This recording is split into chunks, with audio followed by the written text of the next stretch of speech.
हरे कृष्णा राधे राधे। जय जगन्नाथ बलदेव सुभद्रा की जय। আমরা আজ আলোচনা করব জগন্নাথ বলদেব এবং সুভদ্রার উল্টো রথ নিয়ে। উল্টো রথ কেন করা হয় এবং উল্টা রথের দিন আমাদের কি কি করণীয় এবং কি কি করণীয় নয়, বা কি কি করা যায় কি কি করা যায় না, সে সম্বন্ধে আমরা আলোচনা করব।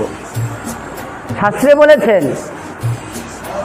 জগন্নাথ দেব দাদা বলরাম বোন সুভদ্রা দেবীকে নিয়ে 8 দিন পূর্বে তার অসুস্থ লীলায় করেছিলেন। সে অসুস্থ লীলায় একটু সুস্থ হয়ে মাসির বাড়িতে ঘুরতে আসেন, গুন্ডিচা দেবীর বাড়িতে ঘুরতে আসেন। এই রথের দিন অর্থাৎ মাসির বাড়িতে জগন্নাথ বলদেব 8 দিন ছিলেন, আজকে চলে যাবেন। তাই মাসির বাড়িতে বিষণ্ণ অর্থাৎ দুঃখ নেমে আসছে, সবার মন খারাপ। এই রথের দিন জগন্নাথকে ভালো মন্দ রান্না করে ভোগ দিতে হয়, কারণ আজকে জগন্নাথ বলদেব সুভদ্রা চলে যাবেন। তাই ভালো মন্দ রান্না করে জগন্নাথকে ভোগ দিতে হয়। জগন্নাথ বিশেষ করে ক্ষীর ভোগ দিতে হয়। ক্ষীর মানে পায়েস ভোগ দিতে হয়। জগন্নাথ দেবের অতি প্রিয় খাবার পায়েস বা ক্ষীর। আর এই রথের দিন অর্থাৎ উল্টা রথ উপলক্ষে জগন্নাথ দেবকে হলুদ ফল দিতে হয়।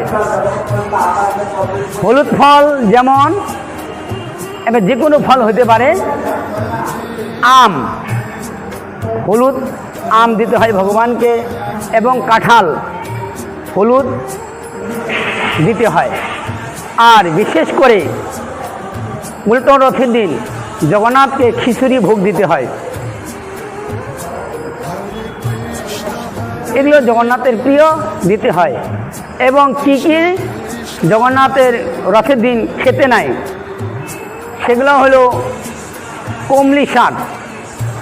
ওই দিনটা অর্থাৎ উল্টো রথ হচ্ছে 15ই জুলাই 30শে আষাঢ় সোমবার।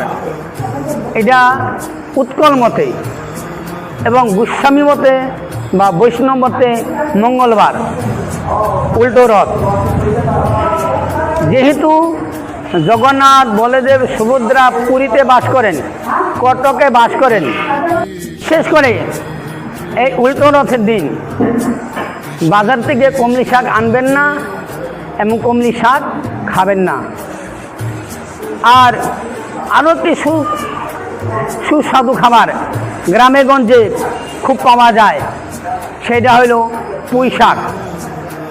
এই উল্টো রথের দিন ভুল করেও কমলি শাক এবং পুঁই শাক গ্রহণ করবেন না। উল্টা রথের দিন কমলি শাক গ্রহণ করলে পরে অনেক ধরনের পাপ গ্রহণ করতে হয় এবং অপরাধ হয়। এই জন্য উল্টো রথের দিন কমলি শাক এবং পুঁই শাক গ্রহণ করিবেন না। আবার বলেছেন উল্টো রথের দিন আমিষ ভক্ষণ করিবে না, অর্থাৎ পেঁয়াজ রসুন, মাছ মাংস, ডিম ইত্যাদি আমিষ দ্রব্য উল্টো রথের দিন গ্রহণ করিবেন না। যদি কেউ গ্রহণ করে তাহলে পৃথিবীর সমস্ত পাপ তাকে গ্রহণ করতে হবে।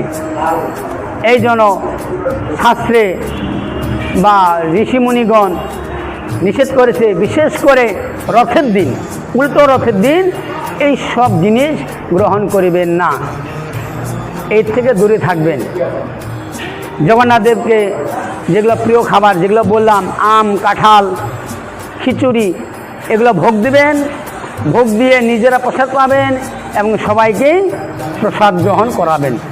তাহলে পরে জগন্নাথ, বলদেব, সুভদ্রা দেবী আপনাদের প্রতি অতি প্রসন্ন হবেন।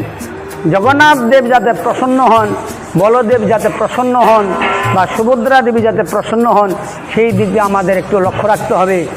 কারণ মাসির বাড়ি থেকে বলরাম, সুভদ্রা, জগন্নাথ দেব চলে যাবেন, এমনি মনে দুঃখ, তার মধ্যেও যদি ওই রথের দিন উল্টাপাল্টা জিনিস গ্রহণ করে জগন্নাথ, বলদেব, সুভদ্রার মন আরও খারাপ হয়ে যায়।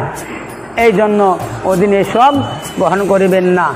আর হলো উল্টো রথের দিন কারোর সাথে রাগারাগি করিবেন না, কাউকে কটু কথা বলবেন না। উল্টো রথের দিন কটু কথা বললে পরে জগন্নাথ দেব খুবই খারাপ পান, রাগ করেন। এই জন্য উল্টো রথের দিন যাতে জগন্নাথ দেব অপ্রসন্ন হন, এই সমস্ত কর্ম করিবেন না। যাতে জগন্নাথ, বলদেব, সুভদ্রা সন্তুষ্ট হন, সেই দিকে আমাদের লক্ষ্য রাখতে হবে। এই হলো উল্টো রথের দিন কি কি করণীয়, কি কি করা যায় না, সে সম্বন্ধে অতি সংক্ষেপে আপনাদের কাছে নিবেদন করলাম। জগন্নাথ, বোন সুভদ্রা এবং দাদা বলরাম আপনাদেরকে সুস্থ রাখুন, ভালো রাখুন।